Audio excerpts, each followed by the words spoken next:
Hey everybody, I thought I'd record a video with the construction going on outside. It's pretty loud. I've been dealing with this for 3 years. It's definitely what's kept me from getting completely better because it's pretty loud. On the upside, it scares away all my neighbors in the summer, so at night it's kind of quiet in here. So I've been able to get a lot of work done. I've come a long way.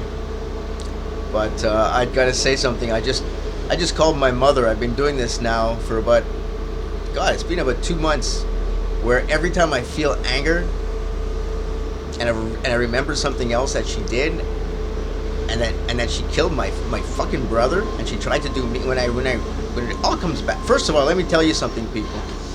I realized that whenever I get my life in order and I sit back in front of the computer, well, then I get it immediately triggered back again. As long as I'm out on the streets, running around and just out on the streets, working or just hanging out in a park or just talking to strangers, well, then I'm fine. So I really have developed PTSD in the form of like a military veteran that you see outside and you wonder what they're up to. Well, it's because when you stop and you get your life back and you end up calm enough to think about things again, well, it's the trauma comes right back. I mean, I'm hoping that it'll go away over time when I write a book. But anyways, I called my mother and I asked her, I say, Mom, did you like the taste? And this is going to be disgusting, and I'm sorry, but this is my borderline, and this is what and this makes me feel damn good. Because she finally hung up. She picked up the answering machine this morning and she slammed it down and she unplugged it, which means I got to her because I wanted to get a reaction out of the bitch. I said, Mom, I actually called her Mom, because she's my mother. Let me tell you, I look back and I realize if not for my mother, I'd be dead, I'd be finished. My father never wanted any kids. He's a pedophile. He doesn't want his own children. Unless they're going to be... He's just a sick individual. He's a psychopath. He's the real sick. I mean, he's an empty-headed nothing. Okay. He barely spoke to me when I think about it these days. I mean, he probably said 1,000 words to me in my whole life. You know, even though he was always there abusing me. Otherwise, he was quiet, just like my ex-girlfriend. You know, these are the real. My mother is a narcissist. She's human. She's not like that. She raised me quite well. She did a lot of work for me. So I feel very angry that she wasted it by it was all fake. You know, I look back now and I realize, well, she really doted on me and my brother. She was there for us. She was involved. She educated me. She gave me all the moral guidance that I have. She was my mother and my father. And then I was 18. She made the choice to move away, dump my brother and I, and stay with the pedophile. Move to Florida with him. I mean, it's sick. And I asked her. I said, "Did you taste my dead brother's shit on your husband's dick when you sucked it off?" After she hung it up. Disgusting. This sick guy rapes her kids. She catches him ejaculating onto my face as a 3-year-old, and she stays with him. And the last time I was talking with her, talking with them when the last time all three of us were together, and she was off her rocker. I mean, the woman cannot handle her drugs, and that's what I realize now. Same thing with my ex. Same thing with a lot of people, including myself. But when I do drugs, I get angry and I act out. I don't get passive aggressive. And I realize now my mother would just play with my brother and I, and she liked to make us scream. She liked to make us angry. And why? Because she blamed us. Blamed us for what? She's the idiot who stayed with the pedophile. Anyhow, my only goal at this point is I want to kill. Thank you. I want to kill the remnants of my family, not literally. I want that stupid answering machine where my father's voice pretends that there's still a couple. I don't want them to post anymore condolences to my brother, memorandums, and in memorials with my name on it. I want out of the family. I want the family to be what it really was. It didn't exist. It's like a false reality that it's disgusting. After what she did to me, she's still going around probably and saying, "Oh, he's having problems. We're dealing with it. We really care. We're worried about him." I tell you, these people are just sickos, man. So many things I gotta say. I'm gonna say them right now because I can't really relax at this point now until 5 in the afternoon, which is 10 hours away. First of all, why am I not angry at the noise? I only watched one video, and it set me straight. The guy said, when you get triggered by anything, I think he was talking about noise. He said, no, I think he was talking about everything. It was just anger management in general. He said, get annoyed, but don't blame anything. He said, someone's making noise. Accept it. There's noise, but don't blame him, because as soon as you blame the person for making the noise, although it might be true, well then the instinct is to want to punish the person for making the noise. And then the mind starts working on, how can I punish this person? And you become consumed. And I'll be honest, what I did 2 weeks ago, and I acted out and I punished the building next door, I don't regret it. Every day I walk by and I look at the damage I did, and really it was just like, a couple of $100. It was just a one shot. But I look at it and I say, you know what? Thank God I did it. Thank God I did it. Because listen to this noise outside. For 3 years.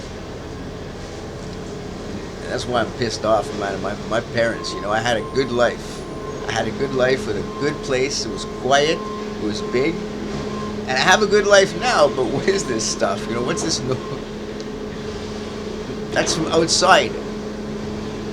When I get a neighbor on top of me that's loud, although right now I have a very quiet one, I hope she stays. I'm getting a new one next to me. I hope it's not some crazy guy. I hope it's a quiet student. Anyways, I didn't deserve this, ladies and gentlemen. I did not deserve this. But my brother really didn't deserve it. Although I think about how much stress he must have carried. Fuck. I mean, every time he spoke to me, he was lying to me to cover the story. He was told, I remember now, listening in and not understanding what they were talking about. I was too young, but I remember my father sitting my brother down and telling him to watch out for my brother, that for watch out for his brother, myself, that now he was responsible. He's the man of the house, so to speak. So my brother knew everything that was going on. My mother knew everything that was going on. My father knew everything that was going on, only I didn't know. And even my brother's wife knew, I'm pretty sure. I mean, I don't know if any of them knew that my mother was a prostitute, a stripper. I don't think that they knew my dad was truly a gay pedophile psychopath. They, I'm sure, sugarcoated it for their own acceptance. Oh, he just had he had some issues. It's very easy to say that. Oh, they had some issues. Yeah, a lot of times people do just have some issues, but when it comes to psychopaths and malignant narcissists, I mean, their issues are more than, their issues have them. How about that? I may have issues, but when I think about my mother and my father, their issues have them. And it's really sad, but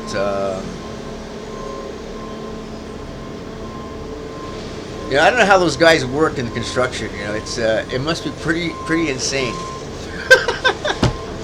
If you can't tell, I just woke up, and man, I am like, when I get crazy, I'm halfway routine. See, I never get miserable. Even when I'm angry as hell, I'm always in this kind of good mood. I don't know what you call that. So, you can never really pin me for it with depression. Because all through this 3 years, Except when I think about my brother. You know, that's the only thing that, you know what happened yesterday? I'm walking down the street, and I see this little boy, and he looks lost. He's on a bike, and it looks like he's looking for people. I don't see anyone around, so I look around to see where his mother is. And then some guy says, hey, his grandmother's over there. I know this kid. He's always, you know, don't worry about it. He says, but it's very nice of you to stop. I say, thank you. And then I think about it, and I think about how my brother was that little kid at some point. And I remember that. I remember now being a little tiny toddler and looking at my little brother, and he looked like that little boy. And, you know, and I didn't want the little boy to be lost. And like my brother is completely lost, you know, completely lost to the goddamn universe, to the ground, just lost to the dustbin of history, lost to a fucking psychopath, narcissistic couple. Sick. Anyways, I'm having a lot of trouble writing my book just because it's so triggering that it's taking a long time, but it's getting written. It's getting written. And I'm dealing with this, and I'm not asking for money. I'm making my money still. I'm working hard like a bastard. I accept the noise outside. It's going to be like that another 2 months. We will have a 2-week vacation between August 1st and August 15th. And I'm just rambling because I'm fucking going crazy because I can't sit here and relax and work. It's too early to go out. My mother finally hung up on me. Oh, something else. I saw my ex-girlfriend. She saw me first. And she hid. She hid away. So I'm fucking glad, you know. They know that I'm crazy. And I'm telling you something. I think a borderline is a lot more... We're not more dangerous than a psychopath or a narcissist, but we're more committed. Obviously, you saw... What was that called? Fatal Attraction. Wasn't she committed? I mean... I was committed to my ex-girlfriend, even though she was not even, she never told me she loved me. I was committed to her for, you know, I'm still committed to her in a way. Well, not really, you know, but I still care about her in a way, you know. More than my mother, I'll tell you. Because she, you know, I think my psychopathic ex, you know, was nicer to me, even though she was going to kill me just the same. I don't know where I'm going with all this. But I'm going to upload this one, because this one, you just got to hear this. You got to see me. Oh, yeah, so I got my ex-girlfriend to run away, and I got my mother to hang up with me. Because what difference between a narcissist and psychopath and a borderline is that borderlines do not quit. And not only that, but I believe we work on... well, we're not passive-aggressive. We're overtly aggressive. I don't know. You know, I can't speak for everyone. All I know is myself is like, and a lot of people I know who I think we're persistent. And psychopaths give up right away, and narcissists give up right away. You know, give them any kind of trouble, they throw you under the bus and they run. And I think that's what they expect from us, right? They don't get that from me, man. You know, years later, they're still running away from me and hanging up on me. And I say, good for them. They mess with the wrong guy, and better I lay it out onto them, and I take it in, and I end up like my brother, dead of a heart attack. I mean, I outlived my brother already. I mean, it's not a great thing to be congratulating myself, but it's like, he died at 44, I'm already 48, and that's 4 years. What am I saying? It's like there's the sibling rivalry coming up. I mean, I think about how my brother, many times he would yell things like, it's not like that, it's not like that, you don't understand. And I didn't understand. I'd yell back and he'd go, you don't understand. We'd have these huge fights. And at the end of the day, it was all because of what he knew and I didn't know. So how much sweat and tears and stress was levied by him, by myself, by my mother, and by my father, all to hide this secret. And you know, even though the secret is vile, disgusting, criminal, and immoral, it's still not as bad as the cover-up. It's still not as bad as the cover-up. Anyone can understand sexual deviance, psychopathy, that kind of stuff. You can research. You can try to apply therapy. You can distance yourself. But you can never understand such a complex, interwoven, confabulated, decade-long cover-up story. That'll take the whole book. And it may take reading it backwards, forwards, and it may take 3 volumes because I really went through the real sick things, guys. I don't know what's going on out there. I can't wait to watch other stories. It's been a long time. I get triggered, guys. I get triggered, man. I'm triggered now. I'm going on and on, just rambling because I'm fucking triggered. The noise is triggering me. And the fact that I have nothing to do is triggering me. The truth is, what's really triggering me is that I have money, I have weed, my apartment's clean, and I just have me, you, and the computer again. Just like I had before my brother died, and before when I thought I had a good family and I thought I was loved. And when I sit back now in this situation, all that baggage, I just want to turn off and go back outside and sit in the park and talk to the birds and the squirrels and feed them peanuts. And I think that's what I'm gonna go do. I'm gonna go to the park and bring the bags, bring a $2 bag of peanuts and feed it to the squirrels. Thanks for listening if you are. And this, by the way, is pretty quiet. I don't know, maybe you can't hear it. Maybe there's no noise suppression. If you can't hear it, great.